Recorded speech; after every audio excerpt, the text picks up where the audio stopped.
Perkenalkan, nama saya Andrea Sabel dengan NIM 2314201070.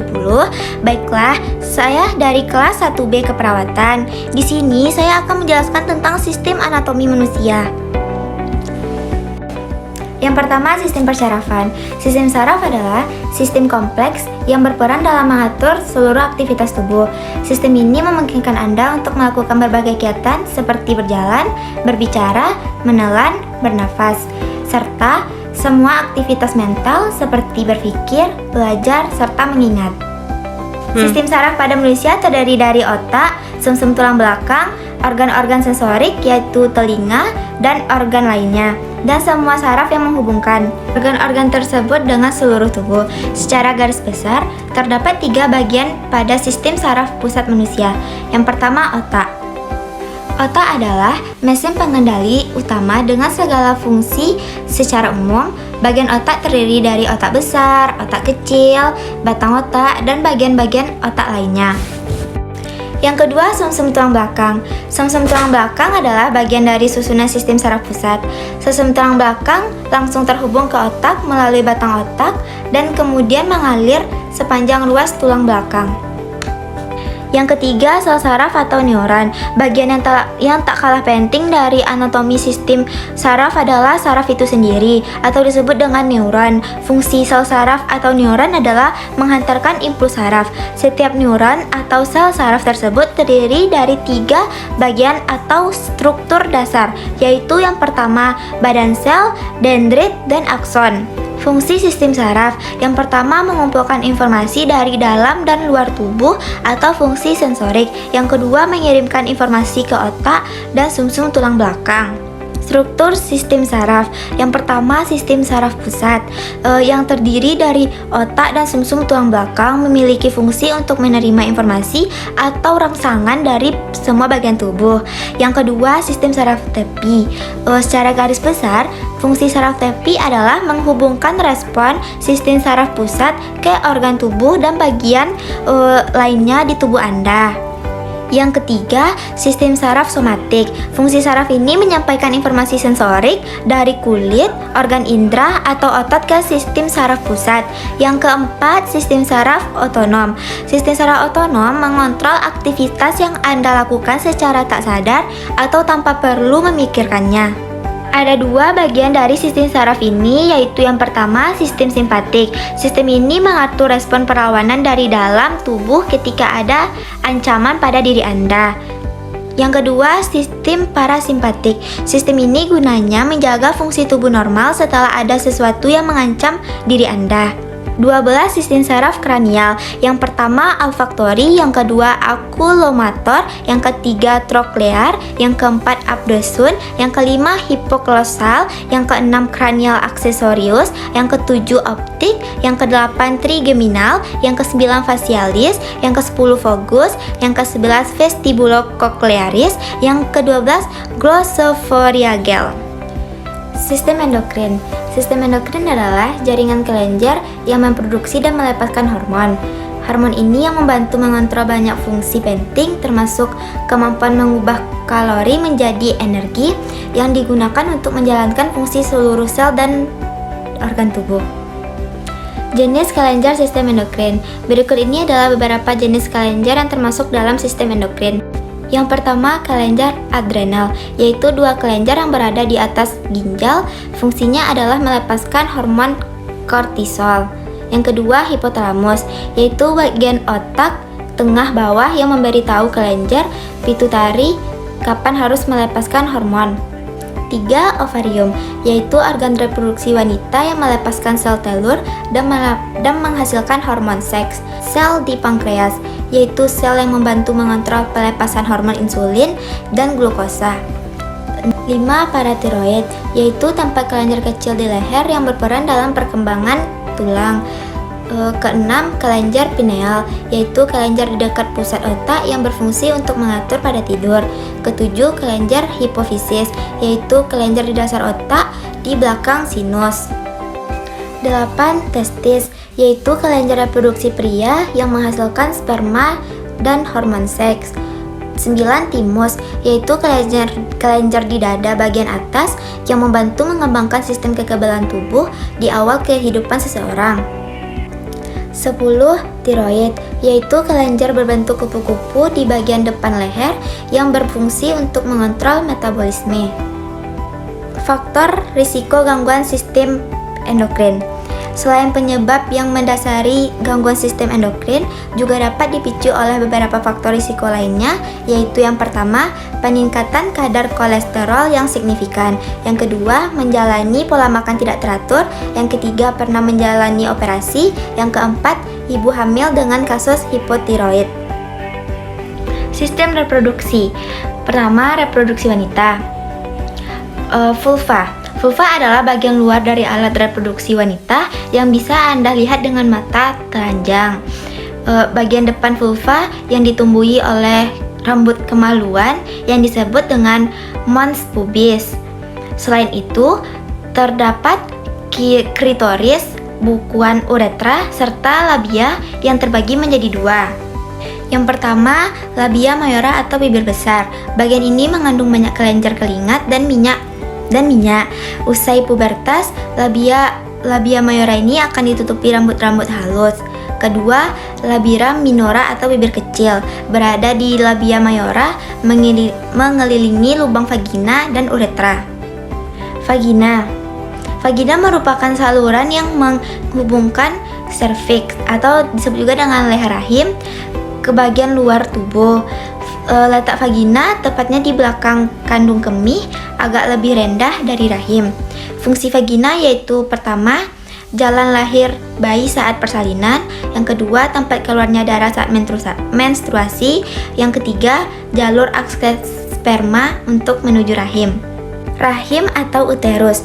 Uterus atau disebut juga dengan rahim merupakan organ reproduksi wanita yang memiliki fungsi penting dalam siklus menstruasi, kesuburan, dan kehamilan. Uterus menjadi tempat bagi sel telur yang telah dibuahi oleh sel sperma selama kehamilan dan berkembangnya hingga lahir. Ovarium merupakan sepasang kelenjar kecil yang berbentuk oval di sisi kanan dan kiri rongga panggul, bersebelahan dengan bagian rahim atas. Fungsi ovarium ialah menghasilkan sel telur. Selain itu, ovarium juga menghasilkan hormon seks seperti estrogen dan progesteron. Tuba Fallopi atau oviduk. Tuba Fallopi merupakan dua saluran panjang yang membentang pada bagian atas rahim ke ujung masing-masing ovarium. Fungsi organ ini sebagai saluran bagian sel telur untuk bergerak dari ovarium menuju rahim. Sistem reproduksi pria. Bagiannya yang pertama, penis. Penis adalah organ seks pada pria yang terdiri dari 3 bagian utama, yaitu pertama pangkal atau disebut dengan radix, yang kedua batang atau bisa disebut dengan korpus, dan kepala atau disebut juga dengan glans. Pada umumnya, organ ini akan mencapai ukuran maksimal selama masa pubertas. Pada ujung kepala penis, terdapat uretra yang merupakan saluran untuk mengeluarkan urin dari tubuh. Saluran ini juga berfungsi untuk mengeluarkan cairan mani saat ketika mencapai orgasme atau disebut dengan klimaks. Yang kedua, skrotum. Skrotum merupakan sebuah kantong kecil yang longgar dan menggantung di belakang penis. Di dalam skrotum terdapat sepasang organ sekaligus kelenjar yang disebut dengan testis. 3. Testis. Testis merupakan organ berbentuk oval di dalam kantung sebelah kanan dan kiri di bagian belakang penis. Fungsinya untuk memproduksi dan menghasilkan sperma. 4. Epididymis. Epididymis merupakan saluran yang terletak di belakang testis. Fungsinya membawa sperma dari testis menuju vas deferens atau disebut juga dengan saluran panjang untuk menyalurkan sperma matang untuk kemudian dikeluarkan melalui uretra. 5. Alat reproduksi dalam, yaitu pertama, vas deferens, saluran yang berfungsi sebagai jalur keluarnya sperma. Yang kedua, vesikulasi seminalis, yaitu kantong yang menempel pada vas deferens dengan fungsi memproduksi air mani dan membantu proses ejakulasi. Yang ketiga, saluran ejakulasi, yaitu saluran gabungan antara vesikulasi seminalis dan vas deferens. Yang keempat, uretra, yaitu saluran untuk mengeluarkan air mani yang telah bercampur sperma ketika ejakulasi. Yang kelima, kelenjar prostat, yaitu kelenjar dengan fungsi atau memproduksi cairan yang melindungi dan menutrisi sel sperma. Yang terakhir, kelenjar bulbouretral, yaitu kelenjar yang memproduksi cairan untuk melumasi uretra dan menetralkan keasaman sisa urin di dalamnya. Sistem muskuloskeletal. Sistem muskuloskeletal adalah sistem yang terdiri dari otot, jaringan ikat, saraf, serta tulang dan sendi. Sistem ini berperan penting dalam gerakan tubuh. Oleh karena itu, bila sistem muskuloskeletal terganggu, kemampuan dalam bergerak dan melakukan aktivitas pun bisa terganggu. Dengan adanya sistem muskuloskeletal, tubuh dapat melakukan berbagai aktivitas seperti berjalan, berenang, serta berlari. Muskuloskeletal juga berperan dalam membentuk postur dan bentuk tubuh serta melindungi beberapa organ penting seperti otot, jantung, dan paru-paru, ginjal, dan hati. Anatomi sistem muskuloskeletal tersusun dari beberapa bagian dan jaringan tubuh. Yang pertama yaitu tulang. Tulang merupakan salah satu bagian utama dalam sistem muskuloskeletal yang berfungsi untuk menopang dan memberi bentuk tubuh, menunjang gerakan tubuh, serta menyimpan mineral kalsium dan fosfor. Yang kedua, sendi. Sendi merupakan sambungan antara kedua tulang. Sendi ada juga yang bisa digerakkan dan ada juga yang tidak bisa digerakkan. Yang ketiga, otot. Otot ada 3 jenis otot yang merupakan bagian dari sistem muskuloskeletal. Yang pertama yaitu otot rangka, otot jantung, dan otot polos. Yang keempat, tulang rawan. Tulang rawan adalah sejenis jaringan ikat yang menutup sendi. Selain berada di antara sambungan tulang, tulang rawan yang ada juga di hidung, di telinga, dan di paru-paru. Yang kelima, ligamen. Ligamen adalah jaringan ikat yang menghubungkan tulang dan sendi. Ligamen terdiri atas serat elastis yang tersusun dari protein. Yang keenam, tendon. Tendon adalah jaringan ikat tebal dan berserat yang berfungsi untuk menghubungkan otot ke tulang. Tendon terdapat dalam seluruh tubuh, dari kepala, leher, hingga kaki. Sistem pernafasan. Pertama yaitu organ sistem pernapasan atas. Pertama, hidung. Hidung adalah gerbang utama keluar masuknya udara yang kita hirup. Dinding dalam rahim yang ditumbuhi rambut-rambut halus berfungsi untuk menyaring kotoran yang kita hirup. Yang kedua, sinus. Sinus adalah rongga udara di tulang tengkorak. Rongga ini terletak di masing-masing kedua sisi hidung, dekat tulang pipi, di belakang tulang hidung, di antara mata, dan di tengah dahi. Sinus berfungsi untuk membantu mengatur suhu dan kelembaban udara yang kita hirup dari hidung. Yang ketiga, adenoid. Adenoid adalah jaringan kelenjar getah bening yang ada di tenggorokan. Di dalam adenoid terdapat simpul sel dan pembuluh darah penghubung yang membawa cairan ke seluruh tubuh. Adenoid membantu Anda untuk melawan reaksi dengan menyaring benda asing seperti kuman dan memproduksi sel limfosit untuk membunuhnya. Yang keempat, tensil.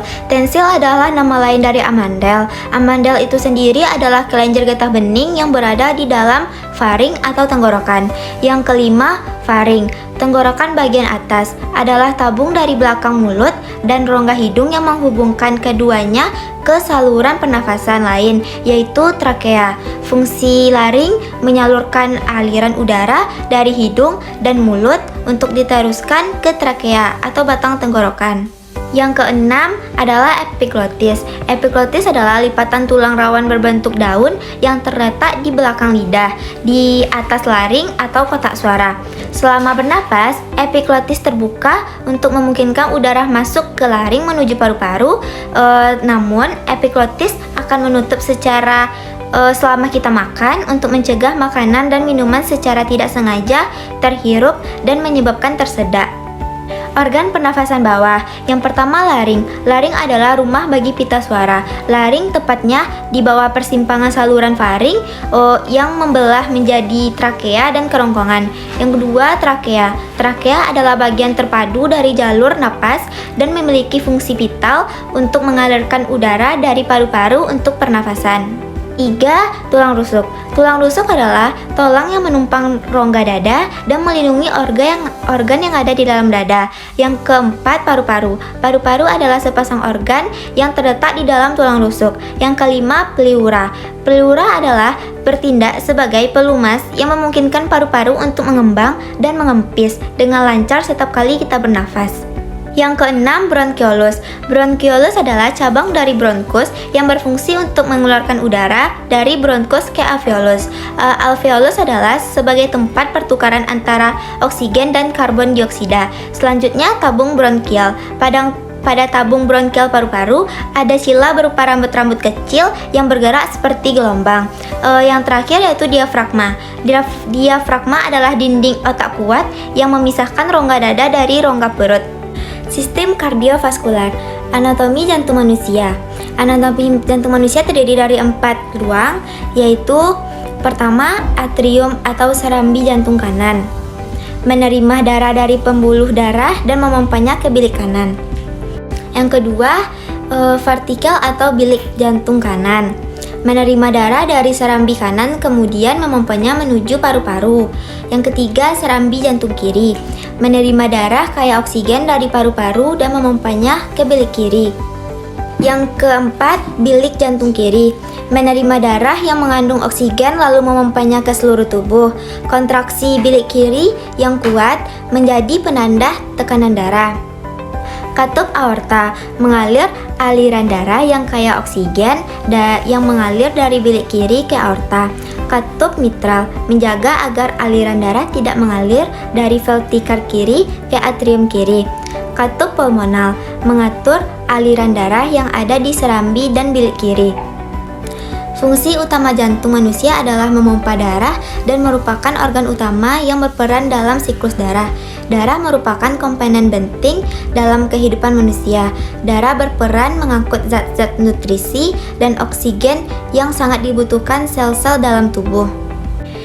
Sistem pencernaan. Ada beberapa organ yang menyusun sistem pencernaan dan memiliki fungsinya masing-masing. Yang pertama, mulut. Mulut adalah awal dari saluran pencernaan. Fungsi pencernaan dimulai dari sebelum seorang menggigit makanan yang dikonsumsi, sebab kelenjar ludah akan menjadi aktif saat seseorang melihat dan mencium hidangannya. Ketika mulai makan, seseorang akan mengunyah makanan dengan gigi menjadi potongan-potongan yang lebih mudah dicerna. Hal ini bertujuan untuk memudahkan penyerapan makanan yang digunakan oleh tubuh.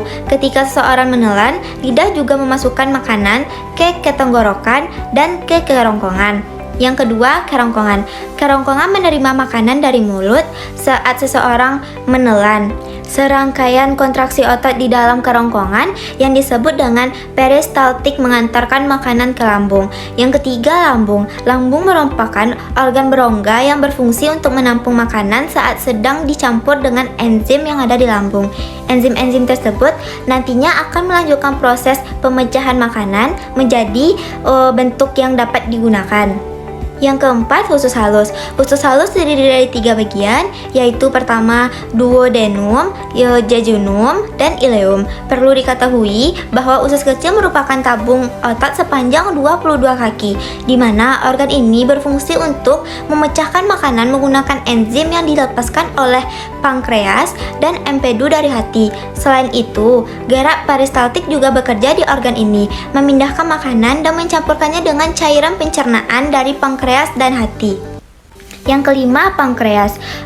Ini berfungsi untuk mengeluarkan enzim pencernaan ke dalam duodenum yang memecah protein, lemak, dan karbohidrat.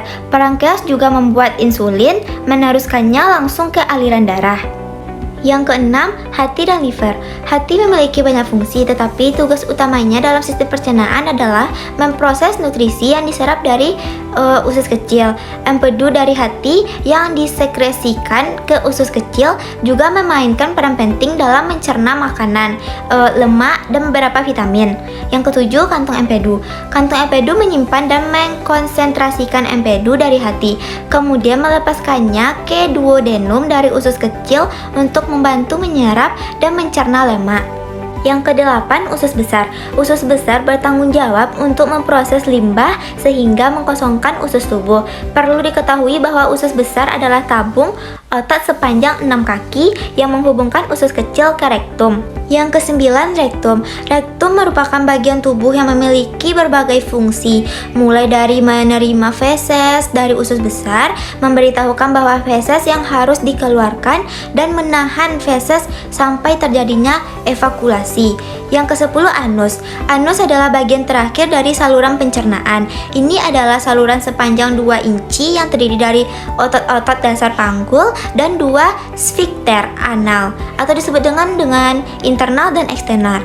Lapisan anus di bagian atas mampu mendeteksi isi rektal.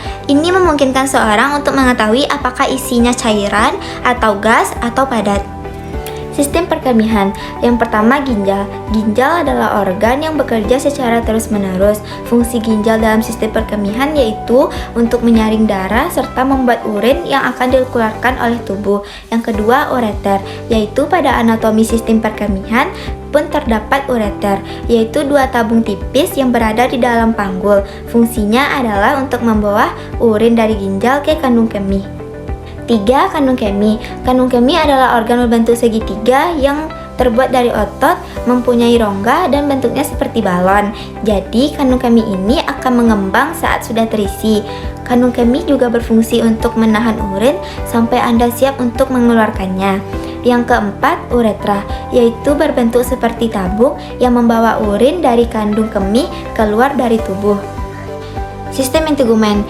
Integumen berasal dari kata integumentum yang artinya penutup. Sistem integumen mengarah pada struktur kulit dan aksesorisnya, dan merupakan sistem organ terbesar pada tubuh manusia. Aksesoris yang dimaksud yaitu kuku, rambut, dan kelenjar. A. Struktur kulit. Kulit terdiri dari atas 3 lapisan yaitu pertama epidermis, dermis, dan jaringan sukotan. Bagian terluar kulit yaitu lapisan epidermis yang terdiri dari sekumpulan sel-sel khusus yang dikenal sebagai keratinosit. 1. Epidermis. Lapisan epidermis merupakan lapisan paling luar yang terdiri atas lapisan epitel gepeng. Lapisan-lapisan tersebut yaitu stratum germinativum, stratum spinosum, stratum granulosum, stratum lucidum, dan stratum corneum. 2. Dermis. Dermis mengandung serat kolagen dan serat elastin sehingga bersifat ulet dan elastik. Penuh dengan kapiler dan pembuluh darah, serat saraf sehingga dapat merasakan sensi seperti suhu, tekanan, dan nyeri. 3. Hipodermis. Hipodermis adalah lapisan bawah kulit yang terdiri atas sel-sel lemak. B. Struktur kuku. Kuku adalah lempengan kulit bertanduk pada permukaan dorsal ujung distal falang, terminal jari tangan atau jari kaki yang tersusun dari kerak-kerak epitel yang memipih dan berkembang dari stratum lucidum kulit. 3. Struktur rambut. Rambut terdiri atas akar rambut, batang rambut. Ada 2 jenis tipe rambut yaitu rambut halus tidak berpigmen yang terdapat pada bayi yang disebut lanugo, dan rambut kasar berpigmen mempunyai medula dan terdapat pada orang dewasa. Sistem imun dan hematologi, yaitu darah. Darah merupakan komponen yang unik. Darah merupakan satu-satunya jaringan cairan yang ada dalam tubuh manusia. Darah 8% berat tubuh total, 5 liter wanita, 5,5 liter pria. Setiap individu tidak sama jumlahnya tergantung pada, yaitu umur, pekerjaan, yang ketiga keadaan jantung, yang keempat pembuluh darah. Fungsi darah, pertama sebagai alat pengangkut, yaitu mengangkut oksigen dari paru-paru untuk diedarkan ke seluruh tubuh. Selanjutnya mengangkut karbon dioksida jaringan yang dikeluarkan melalui paru-paru. Selanjutnya mengambil zat-zat makanan dari usus halus untuk diedarkan ke seluruh jaringan tubuh. Selanjutnya mengangkut atau mengeluarkan zat-zat yang tidak berguna bagi tubuh untuk dikeluarkan melalui kulit dan ginjal. Yang kedua, sebagai alat pertahanan tubuh terhadap serangan mikroorganisme dan racun yang dapat membinasakan tubuh dengan perantara leukosit, antibodi, atau zat anti racun. 3. Menyebarkan panas ke seluruh tubuh.